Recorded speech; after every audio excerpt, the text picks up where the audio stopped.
Hello friends, welcome to my YouTube channel. दोस्तों, कैसे हैं आप सभी। दोस्तों, आशा करते हैं आप सभी अच्छे होंगे।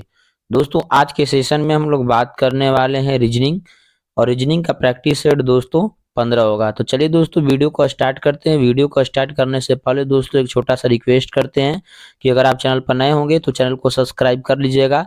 लेटेस्ट वीडियो देखने के लिए दोस्तों ऑल पर क्लिक कर लीजिएगा। आज का जो पहला प्रश्न रहा दोस्तों मोस्ट इंपोर्टेंट है, ध्यान से समझने का प्रयास करिएगा। लुप्त संख्या ज्ञात करें। यानी दोस्तों यहाँ पर एक टेबल बनाई है। इस टेबल में दोस्तों लुप्त संख्या यानी यहाँ पर जो वाट दे रखी है इसका मान हमें बताना है। ठीक है, तो चलिए दोस्तों इसको समझने का प्रयास करते हैं। देखिए दोस्तों, पहले ध्यान से समझिएगा दोस्तों, जब क्षैतिज दिशा में हम लोग आगे बढ़ते हैं तो उस टेबल को क्या बोलते हैं दोस्तों, रो बोलते हैं। जब क्षैतिज में हम लोग आगे बढ़ेंगे तो क्या बोलेंगे, रो। और जब हम ऊपर से नीचे यानी ऊपर से जब हम नीचे आएंगे दोस्तों तो उसे क्या बोलेंगे, कॉलम बोलते हैं। क्या बोलते हैं, कॉलम। क्लियर। अब दोस्तों देखिए लॉजिक किस में लागू होगा, यानी इस टेबल में लॉजिक कॉलम की ओर संख्या ज्यादा हो रही है कि रो की ओर ज्यादा हो रही है। देखिए दोस्तों यहाँ पर 6 है, यहाँ पर 4 है और यहाँ पर देखिए 20 दिया है। इसका मतलब है कि दोस्तों 6 और 4 का कुछ ऐसा लॉजिक लागू किया है कि यहाँ पर 20 आ गया है। उसी तरह से इधर भी देख लीजिए दोस्तों, 5 है, 3 है और यहाँ पर क्या दिया है, 26 दिया है। इसका मतलब कॉलम की ओर लॉजिक लागू हो रहा है। किसकी ओर, कॉलम की ओर। तो हम ध्यान समझने का प्रयास करेंगे दोस्तों कि किया क्या है और लॉजिक में किया क्या है। ठीक है, तो देखिए दोस्तों 4 है, यहाँ पे 6 है। 4 में 6 का गुणा कर देंगे तो 4 6 24। यहाँ पर दिया है दोस्तों 20। क्लियर, समझ रहे बात को। उसी तरह से यहाँ पर देखिए 5 3 15, लेकिन तो यहाँ पर दे दिया 26।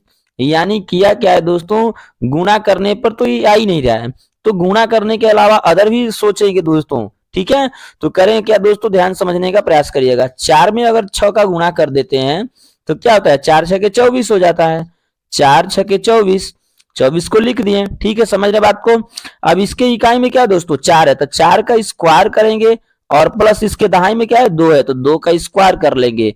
2 का स्क्वायर क्या होता है दोस्तों, 2 दूना के 4 होता है। 4 का करेंगे तो 4 चौके 16, 16 में 4 जोड़ देंगे तो क्या हो जाएगा दोस्तों, 20 हो जाएगा। जबकि यहाँ पर दे रखी है, ध्यान से देखिएगा दोस्तों। वही लॉजिक यहाँ पर भी लागू करके देखेंगे दोस्तों। ठीक है, 5 में 3 का गुणा कर देंगे तो क्या हो जाएगा, 5 3 15 हो जाएगा। अब इसके इकाई में क्या दोस्तों, 5 है तो 5 का स्क्वायर कर लेंगे और इसके दहाई में क्या दोस्तों, 1 है तो 1 का स्क्वायर कर लेंगे। 1 का 1 में गुणा करेंगे तो 1 और 5 में 5 का गुणा करेंगे तो 25। 25 में एक जोड़ देंगे तो कितना हो जाएगा दोस्तों, 26 हो जाएगा।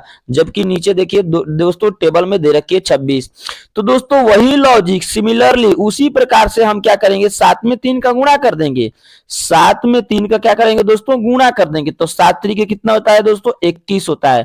अब इसके इकाई में क्या दोस्तों, 1 है तो 1 का स्क्वायर, इसके दहाई में 2 है तो 2 दोस्तों 2 का स्क्वायर, 2 दूना के 4 प्लस 1 का स्क्वायर करेंगे तो 1 हो जाएगा। 4 में 1 जोड़ देंगे तो क्या हो जाएगा दोस्तों, 5 हो जाएगा। तो आपका ऑप्शन कौन सा होगा दोस्तों, आपका ऑप्शन हो जाएगा B is the right answer. यानी इस वाट की जगह पर क्या आप लिखिएगा दोस्तों, 5 लिख दीजिएगा, आपका आंसर हो जाएगा दोस्तों। उम्मीद करते हैं दोस्तों आप लोग मेरी बात को अच्छे से समझ गए होंगे। जब भी इस तरह का दोस्तों मिसिंग नंबर का क्वेश्चन आता है तो उसे ध्यान से समझने का प्रयास करिएगा कि लॉजिक वो दोनों के बीच में लगी क्या है।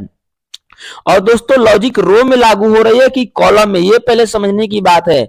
तो यहाँ पर दोस्तों देखिए जिसमें संख्या ज्यादा मिलेगा, जैसे यहाँ पर 20 है, यहाँ पर 26 है, तो संख्या कहाँ ज्यादा मिल रहा है, कॉलम में। यानी ऊपर से नीचे आ रहे हैं तो संख्या ज्यादा मिल रहा है, इसलिए मैंने दोस्तों कॉलम में लॉजिक लागू किया है। उम्मीद करते हैं आप लोग मेरी बात को अच्छे से समझ गए होंगे। प्रश्न नंबर 2 पर चलते हैं दोस्तों।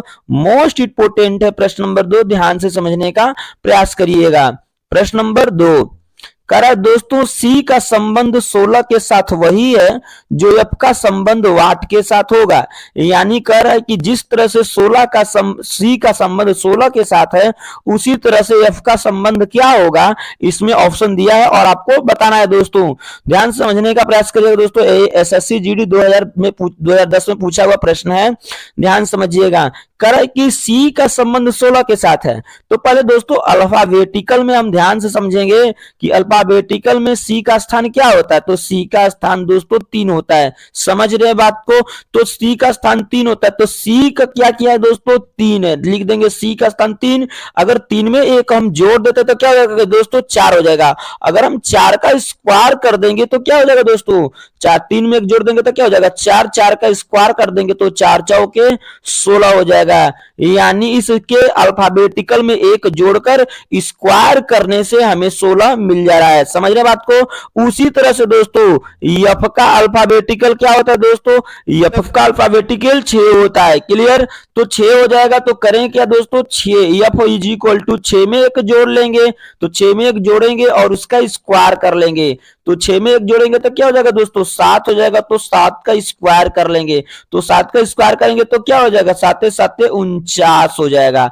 यानी जिस तरह से सी का संबंध 16 के साथ है उसी तरह से एफ का संबंध 49 के साथ होगा। यानी वाट का मान क्या हुआ दोस्तों? तो वाट का मान हो गया 49। तो आपका ऑप्शन कौन सा हुआ दोस्तों? आपका ऑप्शन हो गया B is the right answer. उम्मीद करते हैं दोस्तों आप लोग मेरी बात को अच्छे से समझ गए होंगे। मेरी बात समझ में आए दोस्तों तो एक प्यारा सा लाइक कर दीजिएगा, चैनल को जरूर सब्सक्राइब कर लीजिएगा। दोस्तों प्रश्न नंबर 3 पर चलते हैं। मोस्ट इंपोर्टेंट प्रश्न नंबर 3 ध्यान से समझने का प्रयास करिएगा दोस्तों। करा एल्युमिनियम, बॉक्साइड और लोहा, यहां पर दोस्तों वाट दे रखी है। ठीक है, ध्यान समझिएगा दोस्तों। कह रहा है कि जिस तरह से एल्युमिनियम का संबंध बॉक्साइड के साथ है, यानी जिस तरह से एल्युमिनियम का संबंध बॉक्साइड के साथ है उसी तरह से लोहा का संबंध किसके साथ होगा, ये आपको समझना है। देखिए दोस्तों एल्युमिनियम और बॉक्साइड ये दोनों में रिलेशन क्या है, ध्यान समझिएगा। जिस तरह से एल्युमिनियम का अयस्क अयस्क होता है, क्या होता है दोस्तों? अयस्क जो होता है क्या होता है? बॉक्साइड होते हैं। जिस तरह से एल्युमिनियम का अयस्क क्या होता है? बॉक्साइड होते हैं। उसी तरह से लोहा का अयस्क क्या होता है दोस्तों? लोहा का अयस्क क्या होता है? तो होता है हेमेटाइट। क्या होता है दोस्तों? हेमेटाइट। यानी ये अयस्क होता है। क्या होता है दोस्तों? अयस्क।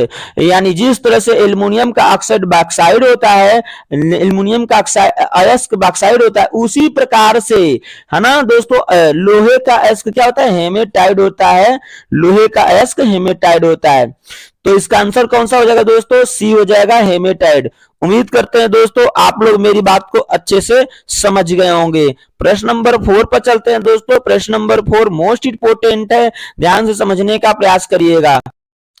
प्रश्न नंबर दोस्तों 4 करा दोस्तों ए और सी का संबंध 4 के साथ है, ध्यान समझिएगा। तो फिर पूछ रहा है दोस्तों यम एन का संबंध किसके साथ होगा। देखिए दोस्तों पहले अल्फाबेटिकल में अगर आप ए का स्थान देखेंगे तो 1 होता है, उसी तरह से दोस्तों सी का स्थान देखेंगे अल्फाबेटिकल में तो 3 होता है। तो दोस्तों ए और सी को अगर लिखा है तो ए सी में गुणा तो किया नहीं है, क्योंकि गुणा करेंगे तो 3 में 1 का गुणा करेंगे तो 3 होगा। लेकिन यहां पर दोस्तों लिखा क्या है? 4। इसका मतलब है कि ए और सी का जो काम है दोस्तों 1 + 3 कर दिया है। 1 + 3 करेगा तो क्या हो जाएगा दोस्तों? 4 हो जाएगा, जबकि यहां पर दे रखिए, ध्यान समझिए इसके लॉजिक को। उसी तरह से दोस्तों यम का अल्फाबेटिकल में क्या होता है दोस्तों? यम का अल्फाबेटिकल 13 होता है और यन का क्या होता है दोस्तों? तो यन का 14 होता है। तो यम और यन का अल्फाबेटिकल क्या होगा? तो यहां पर देखिए ए और सी का अल्फाबेटिकल के बीच में क्या लगा दोस्तों? प्लस का चिन्ह लगा। उसी तरह से वही लॉजिक लागू करेंगे, यम का 13 हो जाएगा और यन का जो 14 हो जाएगा और दोनों के बीच में प्लस का लॉजिक लागू होगा। तो दोनों को दोस्तों क्या करेंगे? जोड़ लेंगे तो क्या हो जाएगा? 27 हो जाएगा।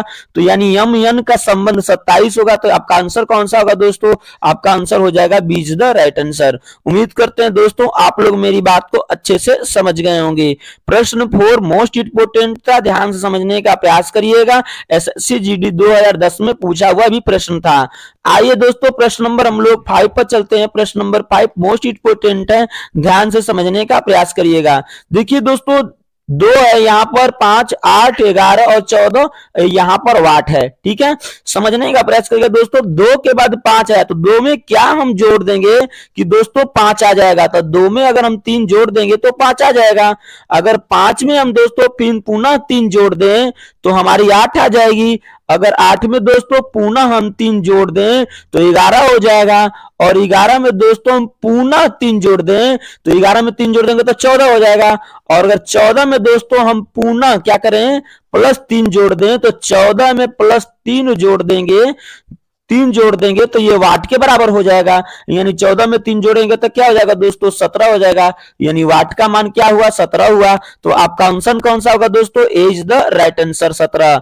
उम्मीद करते हैं दोस्तों आप लोग मेरी बात को अच्छे से समझ गए होंगे। यहां पर देखिए दोस्तों 2 है, 2 के बाद क्या दिया 5, 5 के बाद 8, 8 के बाद 11, 11 के बाद 14, यानी इसमें अगर हम 2 3 3 जोड़ते जा रहे हैं दोस्तों तो संख्याएं मिलती जा रही है, यानी 2 में 3 जोड़ेंगे तो 5, 5 में 3 जोड़े तो 8, 8 में 3 जोड़े तो 11, 11 में 3 जोड़े तो 14, तो 14 में 3 जोड़ देंगे तो क्या मिलेगा दोस्तों, 14 में 3 जोड़ देंगे तो 17 मिल जाएगा। तो आपका आंसर कौन सा होगा दोस्तों, इज द राइट आंसर 17। उम्मीद करते हैं दोस्तों आप लोग मेरी बात को अच्छे से समझ गए होंगे। प्रश्न नंबर दोस्तों 6 पर चलते हैं। प्रश्न नंबर 6 मोस्ट इंपोर्टेंट है, ध्यान से समझने का प्रयास करिएगा। प्रश्न नंबर दोस्तों 6 मोस्ट इंपोर्टेंट, ध्यान से समझिएगा। रविंद्रनाथ टैगोर जिस प्रकार कविता से संबंधित है उसी प्रकार से, है ना दोस्तों, मुंशी प्रेमचंद्र संबंधित हैं। देखिए दोस्तों रविंद्रनाथ जो टैगोर थे एक फेमस लेखक थे, ठीक है, उन्होंने जनगण मन का भी निर्माण किया था, ठीक है। तो कह रहा है कि रविंद्रनाथ टैगोर जिस प्रकार से कविता से, किससे दोस्तों, कविता से क्या है संबंधित, तो उसी तरह से प्रेमचंद्र किससे संबंधित होंगे, ये बात पूछ रहा है। तो देखिए दोस्तों प्रेमचंद्र जो है कहानी से संबंधित थे, बहुत ज्यादा इंपोर्टेंट क्वेश्चन, ध्यान समझने का प्रयास करिएगा दोस्तों। प्रेमचंद्र जो थे कहानी से संबंधित थे, यानी हो जाएगा आपका आंसर कहानी इज द राइट आंसर। कहानी से दोस्तों क्या थे, संबंधित थे, क्या, मुंशी प्रेमचंद्र। और रविंद्रनाथ टैगोर दोस्तों किस पे संबंधित है, तो वो कविता से संबंधित है, किससे, कविता से। और मुंशी प्रेमचंद्र दोस्तों किससे संबंधित है, तो कहानी से। तो आपका आंसर कौन सा हो जाएगा दोस्तों, इज द राइट आंसर। अगला प्रश्न पर चलते हैं दोस्तों, प्रश्न नंबर 7 मोस्ट इंपोर्टेंट, ध्यान समझिएगा। प्रश्न दोस्तों 7, ध्यान समझिएगा। करा यदि जोड़ का अर्थ भाग है, यानी जो प्लस है वो प्लस को क्या लिख रहा है दोस्तों, भाग लिख रहा है, क्या लिख रहा है, भाग। और भाग का अर्थ माइनस, यानी जहां पर भागा है, ध्यान समझिएगा, भागा का अर्थ लिख रहा है क्या दोस्तों, माइनस, तो माइनस लिख लीजिएगा। माइनस का अर्थ क्या है दोस्तों, माइनस का अर्थ गुणा है, तो गुणा लिखिए। और गुणा का अर्थ क्या है, प्लस है, तो गुणा जहां पर होगा वहां पर प्लस लिखिए। अब ध्यान से देखिएगा दोस्तों, नीचे कुछ संख्या दी गई है उस पर हम लोग लागू करेंगे। तो देखिए दोस्तों प्लस का अर्थ क्या है, भागा है, तो लिख देंगे 48 भागे 16। अब जहां पर भागा दिया वहां पर क्या लिखेंगे दोस्तों, घटाओ, तो घटाओ 4, क्योंकि यहाँ पर भागा दे रखे तो भागा में, यहाँ पर भागा का अर्थ क्या है, माइनस लिखना है, तो माइनस लिख दिए। माइनस है, माइनस, माइनस को क्या लिखना है दोस्तों, गुणा लिखना है, तो गुणा लिख देंगे 2। और प्लस, गुणा को क्या लिखना है दोस्तों, प्लस, तो गुणा को लिख देंगे यहाँ पर गुणा, यहाँ पर लिख देंगे +8 is equal to what. Clear, यहां तक तो क्लियर हो गया दोस्तों। अब यहां पर ध्यान समझिएगा, 16 में 48 में 16 का भाग करना है, तो 16 यहाँ 48 हो जाएगा, -4, 4 गुणे 2, आप प्लस हो जाएगा दोस्तों क्या, 8 इज इक्वल टू वाट। यहां तक क्लियर। अब करते क्या दोस्तों, 4 में 2 का गुणा करेंगे तो 4 दूना के 8 हो जाएगा, यानी 3 - 8 + 8 इज इक्वल टू वाट। यहां पर देखिए दोस्तों जितना प्लस है उतना ही माइनस है, इसका मतलब ये दोनों कट जाएगा, यानी वाट के जगह पर क्या हो जाएगा दोस्तों, 3। तो आपका आंसर कौन सा होगा दोस्तों, आपका आंसर हो जाएगा D is the right answer. उम्मीद करते हैं दोस्तों आप लोग मेरी बात को अच्छे से समझ गए होंगे। प्रश्न मोस्ट इंपोर्टेंट था और यूपी पुलिस 2010 में पूछा हुआ प्रश्न था दोस्तों। ध्यान समझिएगा दोस्तों, जहां पर क्या दिया, प्लस दिया है, तो प्लस का अर्थ क्या समझ रहा है दोस्तों, भागा।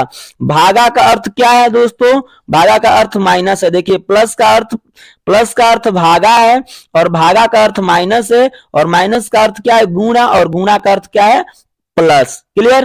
तो यहां पर दोस्तों करेंगे क्या, 48 जो भाग या 48 जो प्लस है तो उसके जगह पर हम क्या लगा देंगे, भागा लगा देंगे, क्योंकि यहां पर प्लस का अर्थ ही क्या है, भागा है। समझ रहे बात को, यहां पर भागा दिया तो भागा का अर्थ क्या लग दिया दोस्तों, माइनस, तो यहां पर हमने माइनस लगा दिया। क्लियर। यहां पर दोस्तों माइनस दे रखे है तो माइनस का अर्थ होता ही है गुणा, दिया है तो माइनस का अर्थ गुणा लगा देंगे, और जो गुणा दिया है गुणा के अर्थ में प्लस लगाना है तो प्लस लगा देंगे, बस उसको सॉल्व कर देंगे दोस्तों, वाट का मान क्या आएगा 3 आ जाएगा। आपका आंसर हो जाएगा दोस्तों 3, D is the right answer. उम्मीद करते हैं दोस्तों आप लोग मेरी बात को अच्छे से समझ गए होंगे। प्रश्न नंबर दोस्तों 8 पर चलते हैं। प्रश्न नंबर 8 मोस्ट इंपोर्टेंट, ध्यान से समझने का प्रयास करिएगा दोस्तों। मेरा वीडियो कैसा लगा कमेंट सेक्शन में जरूर बताइएगा। प्रश्न नंबर 8 पर चलते हैं। प्रश्न नंबर 8 को ध्यान समझने का प्रयास करिएगा। प्रश्न नंबर 8 दोस्तों मोस्ट इंपोर्टेंट, ध्यान समझिएगा।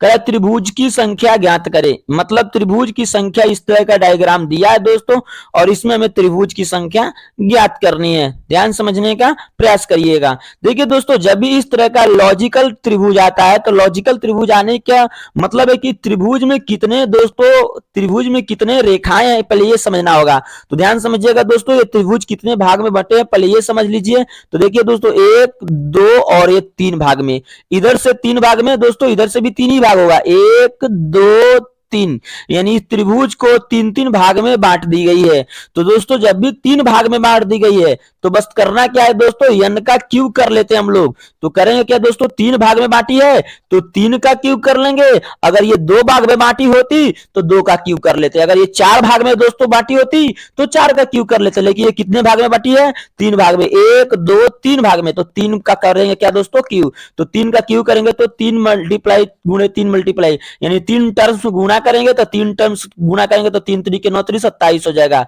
27 कौन सा होगा दोस्तों, आपका ऑप्शन हो जाएगा विच द राइट आंसर। ये 27 हो जाएगा दोस्तों आपका answer, which the right answer. उम्मीद करते हैं दोस्तों आप लोग मेरी बात को अच्छे से समझ गए होंगे। प्रश्न नंबर 8 अच्छे से आपको आ गया होगा। इस तरह का जब भी रिलेटेड त्रिभुज आता है दोस्तों तो बस आपको ये समझना है कि इस त्रिभुज में कितने पार्ट में बांटा गया है, यानी इस त्रिभुज को कितने भाग में बांट दी गई है। तो एक यहाँ पर 2, 3, इधर से भी देख लेंगे 1, 2, 3, 3 ही भाग में, तो 3 का क्या कर लेंगे दोस्तों क्यूब। 3 का क्यूब करेंगे तो 3 3 के 9 3 27, तो आपका आंसर हो जाएगा दोस्तों विच द राइट आंसर 27। उम्मीद करते हैं दोस्तों आप लोग मेरी बात को अच्छे से समझ गए होंगे। बात समझ में आए दोस्तों तो एक प्यारा सा लाइक करिए, चैनल को जरूर सब्सक्राइब कर लीजिए। लेटेस्ट वीडियो देखने के लिए दोस्तों ऑल पर क्लिक कर लीजिएगा। आइए प्रश्न नंबर 9 पर चलते हैं। प्रश्न नंबर 9 मोस्ट इंपोर्टेंट, ध्यान समझने का प्रयास करिएगा।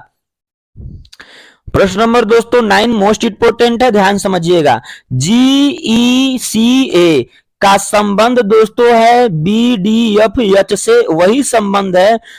तो दोस्तों पूछ रहा है कि PNLJ का संबंध किसके साथ होगा, ठीक है।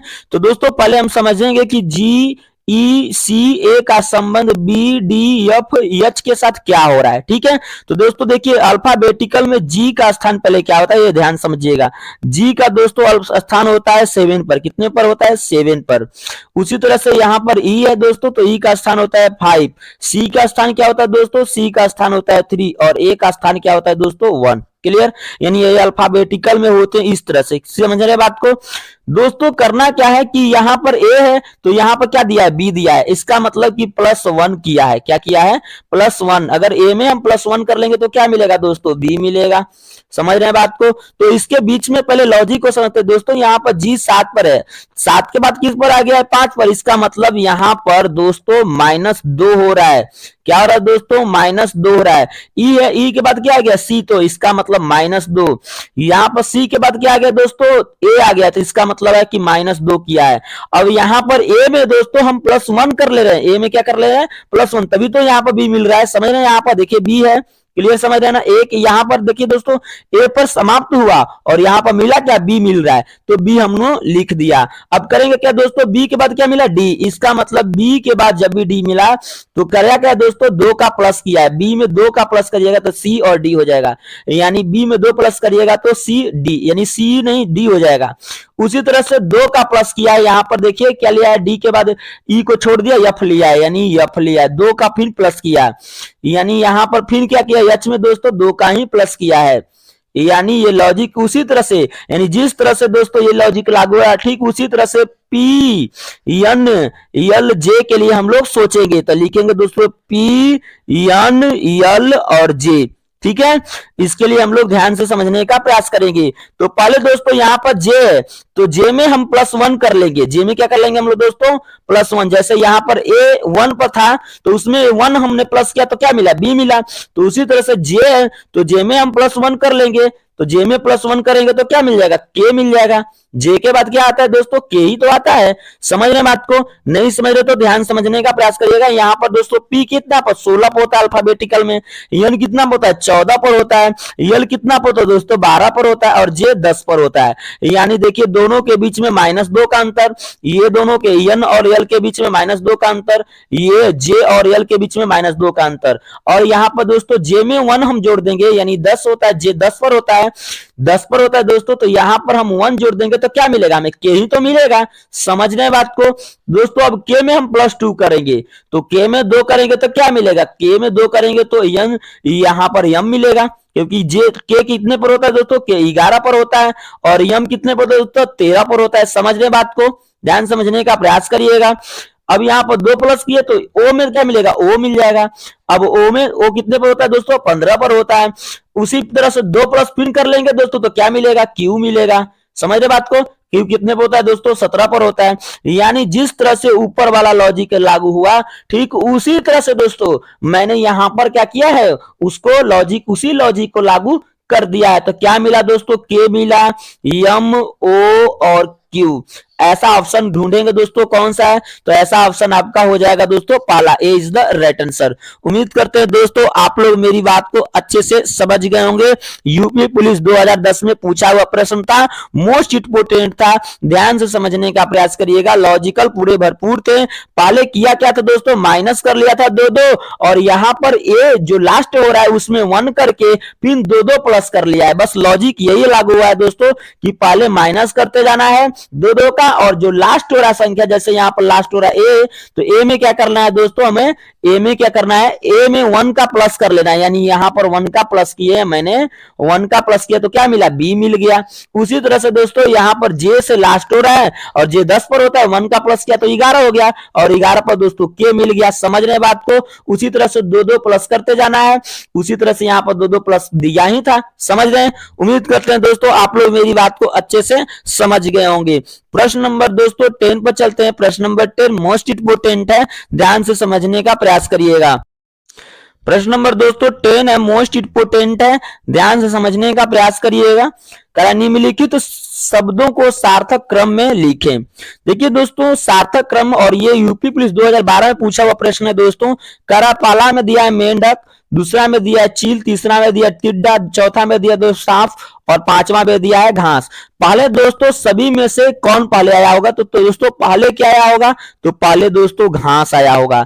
और घास आया होगा तो पहले दोस्तों घास कहां से होता है, सूर्य की रोशनी से, लेकिन सूर्य तो यहाँ पर दिया ही नहीं है तो हम लोग पहले घास को मान लेंगे। ठीक है, पहले घास को मान लेंगे। ठीक है दोस्तों, जब भी घास हो जाएगा तो घास को कौन खाता है, पहले ध्यान समझिएगा। घास को कौन खाता है दोस्तों, टिड्डा, तो लिखेंगे टिड्डा घास को खाता है, यानी टिड्डा, उसके बाद टिड्डा आया होगा। क्लियर, यानी हार श्रृंखला बनते जा रहा है। देखिए ध्यान से दोस्तों, घास को कौन खाएगा, टिड्डा खाएगा। अब दोस्तों टिड्डा को कौन खाएगा, तो टिड्डा को दोस्तों मेढक खाएगा। कि कौन खाएगा, मेढक, जो भी मेढक दिया है। क्लियर, अब मेढक को दोस्तों कौन खाएगा, तो मेढक को दोस्तों सांप खाता है। मेढक को कौन खाता है, सांप खाता है। और सांप को दोस्तों कौन खाता है, तो चील खाती है। यानी यह एक आहार श्रृंखला बन गया। क्या बन गया दोस्तों, यह एक आहार श्रृंखला, यानी घास को टिड्डा, टिड्डा को मेढक, मेढक को सांप, सांप को चील। यानी ये सही क्रम हो गया दोस्तों। तो पहले घास का क्या है दोस्तों 5 है तो लिख देंगे 5, टिड्डा क्या दोस्तों 3 है तो लिख देंगे 3, मेंढक का 1 तो 1 लिख देंगे, सांप का दोस्तों 4 है और चील का 2 है। यानी क्या मिला दोस्तों 5, 3, 1, 4, 2। ऐसा दोस्तों ऑप्शन ढूंढने का प्रयास करेंगे। ऐसा ऑप्शन पहला में है, ये नहीं है दोस्तों। दूसरा है 5, 3, 1, 4, 2, यानी आपका आंसर हो जाएगा दोस्तों B is the right answer. 5, 3, 4, 1, 2 आपका मिल गया, यानी मैच कर गया, तो दोस्तों A B is the right answer हो जाएगा। उम्मीद करते हैं दोस्तों आप लोग मेरी बात को अच्छे से समझ गए होंगे। मेरी बात समझ में आए दोस्तों तो एक प्यारा सा लाइक करिएगा, चैनल को जरूर सब्सक्राइब कर लीजिएगा दोस्तों। लेटेस्ट वीडियो देखने के लिए ऑल पर क्लिक कर लीजिएगा।